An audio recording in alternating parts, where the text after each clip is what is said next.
Nora looked again. Closer this time. It wasn't May's. The figure was too far away, too shrouded in darkness. Before she could take a step forward, the green eyes flickered and vanished. Gone. A pit formed in her stomach. She stood frozen for several moments, staring into the empty street. Then she forced herself to move. She quickened her pace, pushing aside the unease crawling beneath her skin. By the time she reached the tavern, her hands were trembling. She climbed the stairs, unlocked her door, and stepped inside. The moment the door shut behind her, her composure shattered. A quiet sob escaped her lips. She sank onto the bed and slowly began to undress, peeling away each layer of clothing with care so as not to aggravate the old wounds hidden beneath. As the fabric fell away, pale scars emerged in the dim candlelight. Some were thin and jagged, others were deep, twisted pits in her flesh. Her fingertips brushed over them. To her, she was a monstrous thing, broken, defiled. A body stitched together by pain and survival. Her cloak slipped from her hands. Something clinked softly against the floor. Nora frowned. Beneath the pile of clothes lay an ornate necklace. At its center rested a dark stone, black as a moonless night. She picked it up. The instant her fingers touched the pendant, a strange sensation coursed through her. Warmth, recognition, as though she had been searching for it her entire life without ever knowing it. She closed her hand around the necklace. The room vanished. Her vision blurred. Darkness swallowed her whole. Then she saw it. A figure, humanoid in shape, yet impossible to truly look upon.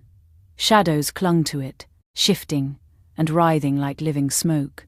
An immense presence radiated from it, ancient and powerful. And yet, Nora felt no fear, only comfort, a warmth she had not felt since childhood. Then the figure spoke. "I greet you, my child." The voice sent a shiver through her. She knew it. The same voice that had spoken through the violet-eyed girl. The same voice that had visited her dreams long before the nightmares began. "My goddess," Nora whispered. Her voice trembled. "Why do you speak to me?" She reached out. The world shattered. Suddenly she was back in her room. She lay sprawled on the floor, the pendant clutched tightly in her hand.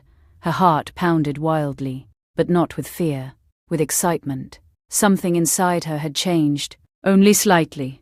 A tiny shift, so subtle she could barely describe it. Yet she knew. Hope. For the first time in years she felt hope. It bloomed within her chest like the first light of dawn after a long and endless night. The feeling was intoxicating. She felt like a child again. Nora slowly pushed herself upright, still dizzy from the fall. She opened her hand and stared at the black stone. Despite the warmth of her skin, the pendant remained cold, almost unnaturally so. Her thoughts drifted back to the children she'd met earlier. But when she tried to picture them, their faces seemed strangely obscured, as though hidden behind a veil. Then she remembered the green eyes, watching her from the darkness. A shiver ran through her. She had seen Maze die. She had seen the executioner's blade, seen her head tumble from the platform. Yet those eyes, they had been bright, almost glowing. Nothing like the dull, lifeless eyes that had stared at her from the blood-stained street. Something was terribly wrong, but she had no answers, and no strength left to search for them. Exhaustion settled over her like a heavy blanket. Still wearing only her undergarments, she slipped beneath the covers and sank into the surprisingly soft mattress. The pendant remained clutched in her hand. Sleep came quickly, and once again, her mind carried her into the past. No burning village awaited her this time. No screaming, no fire, only chains. She looked down at her wrists. Iron shackles encircled them, engraved with the marks of slavery. The dull ache of old wounds returned. She raised her eyes. Children sat around her, boys and girls her own age. Each of them wore the same iron links. Some cried, some prayed, some simply stared at the floor. Nora did none of those things. She did not beg, she did not weep, she did not break. She simply sat in silence, replaying the events of that terrible night over and over again. As though if she remembered every detail, she might somehow find a way to change the ending. Whispering curses in her father's name, Nora remained in the darkness. Time lost all meaning there. Days blurred into weeks, weeks into months, then years. 5 years passed, and she was still trapped within that cold, unbearable cage. The cell door creaked open. Nora scrambled to her feet, only to cry out as agony tore across her back. The sudden movement had reopened her newest wound, a deep lash left by the warden after she had refused to eat. Blood seeped through her tattered clothing and trickled down her skin. The warden had called it discipline. Nora called it cruelty. She awoke with a sharp breath. Her hand flew to her back. For an instant, the scar burned like fresh fire beneath her skin. The moment her fingers touched it, however, the heat faded, leaving only the familiar dull ache. Morning light streamed through the curtains. Another day. Another step toward revenge. She dressed quickly and descended the stairs into the tavern below. The common room was nearly empty. It was still too early for most patrons, and only the occasional clink of dishes broke the silence. Her stomach growled. She hadn't realized how hungry she was. Nora approached the counter and sat down. The chair was hard and uncomfortable. She raised a hand. "Pardon me. Could I get something to eat?" The man behind the bar looked up and sighed heavily. "All we've got this early is oats." He set a wooden bowl before her with all the enthusiasm of a man delivering bad news. Inside was a grey, lumpy mush. It looked barely edible. Nora didn't care. She was starving. She ate greedily, shoveling spoonful after spoonful into her mouth like a starving animal afraid someone might take the food away. Halfway through, she looked up. The innkeeper was watching her. Yesterday, his eyes had been filled with annoyance. Now they held something else. Pity. Embarrassed, she slowed. When the bowl was empty, she placed 3 copper coins upon the counter and quietly stood. Without another word, she left. Outside, the town had transformed. Unlike yesterday's suffocating silence, the streets now bustled with life. Merchants shouted from their stalls, children darted between the crowds, and the smell of fresh bread drifted through the air. Yet beneath it all, something still felt wrong. The people smiled too little, laughed too softly, as if joy itself had become dangerous. Nora began wandering the streets, memorizing landmarks and alleyways. If things went wrong, and they often did, she needed to know how to escape. A flash of gold caught her eye, hair, disappearing into a narrow alley. Her pulse quickened. Without thinking, she followed. The figure moved swiftly, slipping around one corner and then another, always just out of reach, as though they were fleeing, or luring her. Nora pushed the thought aside and continued after them. Then, a dull thud, followed by laughter. Cruel laughter. She quickened her pace. As she rounded the final corner, the scene before her made her stop. A group of rough-looking men stood in a circle. At their feet lay a cloaked figure, trembling. One of the men had a boot pressed against their back. The thugs looked up as Nora approached. A grin spread across the leader's face. "Well, look at that," he said. "Another little pawn delivered right to me." Nora's eyes gleamed beneath the shadow of her hood. The man's smile faltered. For the briefest moment, fear flashed across his face. Then it was gone. He straightened and laughed loudly, putting on a show for his companions. Kicking the cloaked figure aside, he strode toward her. He reached out. Before Nora could step away, his hand closed around her arm. His grip was painfully tight. His skin felt hot, not with fever, with anger. It radiated from him like heat from a forge. "Let's see that pretty face, huh?" he sneered. He yanked back her hood. The moment he saw her, he recoiled. Then he gagged. A second later, he burst into laughter. He looked back at his companions. Well, shit. Another nasty elf. The others joined in. Nora stared at him coldly. Another. The word lodged in her mind. Slowly she lowered her gaze toward the cloaked figure she had been chasing only moments before. The figure's hood had slipped back, and a cascade of golden hair spilled onto the filthy stones. Gold hair spilled from the hood.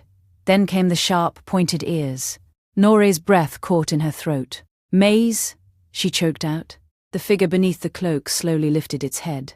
Green eyes met hers. They stared so deeply into her that, for a moment, she forgot to breathe. Before she could speak again, the leader's grip tightened painfully around her arm. She grimaced and turned toward him. "Let me go. Now." The pain was nothing compared to what she had endured over the past 10 years. If anything, it merely irritated her. The man scoffed. Or what? In one smooth motion, Nora drew her dagger. Steel flashed. The blade opened his throat. A wet gurgle escaped him as blood poured over his hands. His eyes widened in shock. He staggered backward, choking on his final breath before collapsing onto the cobblestones. Silence. Nora stared at the body. She did not enjoy taking lives, but she could never deny the rush that came with it. For a fleeting moment, she felt weightless, free, as if all the pain and fear she carried had been cut away alongside the man's life. The sensation vanished as quickly as it had come. The remaining thugs shouted in alarm and charged her. One swung wildly. She stepped aside. Another lunged. She ducked beneath the blow. Her body moved on instinct. These motions had been carved into her bones long ago, taught by her mother beneath the shade of ancient trees and practiced until her muscles screamed. Strike, turn, disarm. A fist drove into a man's stomach. The hilt of her dagger slammed into another's temple. A kick sent the last one sprawling into the alley wall. Within moments, they all lay groaning on the ground. Nora exhaled slowly. Then she turned. The cloaked elf was still trembling. Cautiously, she stepped closer. The figure flinched. "It's all right," she said softly. The words felt strange coming from her. With gloved hands, she reached for the edge of the cloak and carefully pulled it back. An elf man looked up at her. Not Maze. His hair was the color of spun gold, catching the fading sunlight like molten metal. His face was delicate, almost painfully beautiful, yet fear had hollowed his expression. Nora froze. For a moment, he had looked so much like her. Like the woman she had just watched die. "Who are you?" she asked, barely above a whisper. Then, a howl. Long, mournful, sickening. Every hair on her body stood on end. Her blood turned to ice. The hounds of Haven. Another howl echoed through the streets, then another. Nora slowly turned toward the sound. Sweat beaded upon her skin. She couldn't move, couldn't breathe. Footsteps suddenly rushed behind her. She spun around. The elf was gone, vanished, as though he had never been there at all. The alley stood empty save for the unconscious men and the blood staining the stones. Then, just as suddenly as they had begun, the howls faded. The silence that followed was somehow worse. Nora looked around once more. Nothing. No footsteps. No trace of the elf. Only the cold evening air. At last, she forced herself to move. She left the winding alley behind, but the fear remained. It flickered inside her like a dying flame. The bright colors of the sky slowly surrendered to dusk. She pulled her hood over her head once more. Her ears attracted too much attention. Eventually, she arrived at the dress shop. She opened the door. The bell chimed. She flinched again. Risa looked up from her sewing and offered a tired smile. "I just finished the uniform. You're right on time." Nora opened her mouth to speak, but Risa had already disappeared behind a shelf draped with worn fabric. "I did the best I could with the materials I had left," she called. There was a clatter of hangers. A moment later, she emerged with the uniform hanging from her arm. She held it up proudly. The dress was simple but elegant. Dark fabric trimmed with gold thread, sturdy enough for daily work, yet soft enough to be comfortable. Nora knew at once that it was well made. "This will work," she said quietly. Risa's smile dimmed. Nora realized too late how cold her words had sounded. She should have complimented the woman's work, should have thanked her. Instead, all she felt was dread. To her, the uniform looked less like clothing and more like a new set of shackles. She hated dresses. Even as a child, she had refused to wear them, choosing trousers and tunics instead. Her mother had always laughed and called her a stubborn little warrior. The memory made her chest ache. For a brief moment, Nora could almost hear that laughter again. Taking the dress from Risa's hands, Nora turned toward the door. "You're welcome," Risa mumbled softly behind her. The words gave Nora pause. For a brief moment, guilt stirred within her chest. She had said nothing. Not a thank you, not even a compliment. Yet the words caught in her throat, heavy and unfamiliar. In the end, she simply tightened her grip on the folded uniform. Without looking back, she stepped out of the shop. The bell above the door chimed. She flinched. The sound was small and harmless, but her body reacted all the same. The door closed behind her, leaving Risa and the warm glow of the shop behind. Once again, she stood alone in the darkening streets of Halcyon,